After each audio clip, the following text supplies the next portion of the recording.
आज से 5 अरब साल बाद का समय कल्पना कीजिए। हमारी पृथ्वी वो जगह होगी जिसे कभी हम घर कहते थे, जो कि अब अस्तित्व में नहीं है। एक समय था जब इस ग्रह पर जीवन फल फूलता था, महासागर लहराते थे, हवा बहती थी, इंसान अपनी कहानियां लिख रहे थे। लेकिन अब सब कुछ बदल चुका है। हमारा सूर्य जो हमें रोशनी और ऊर्जा देता था, अब बूढ़ा हो चुका है। जैसे यह अपने जीवन के अंतिम चरण में पहुंच गया है। यह एक लाल दानव रेड जॉइंट बन गया है।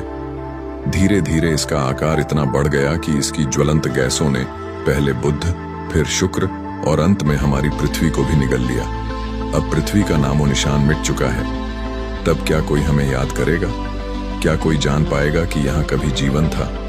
क्या कोई सभ्यता यह खोज पाएगी कि इस छोटे से ग्रह पर इंसानों ने कभी सितारों को देखा था, ब्रह्मांड के रहस्यों को समझने की कोशिश की थी?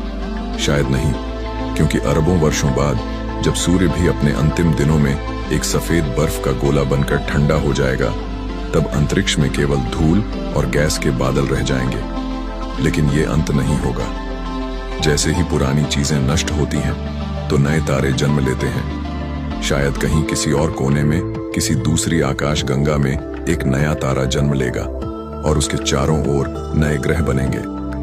क्या वे भी हमारी तरह होंगे?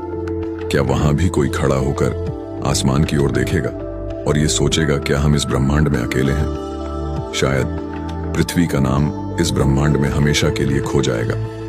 हमारे बनाए गए स्पेस के रॉकेट्स का मलबा शायद किसी को कभी न कभी कहीं मिल जाएगा और शायद उससे हमारे वजूद का पता चल पाएगा। लेकिन जो सबसे महत्वपूर्ण है वह यह है कि हमने देखा, हमने समझा और हमने सोचा।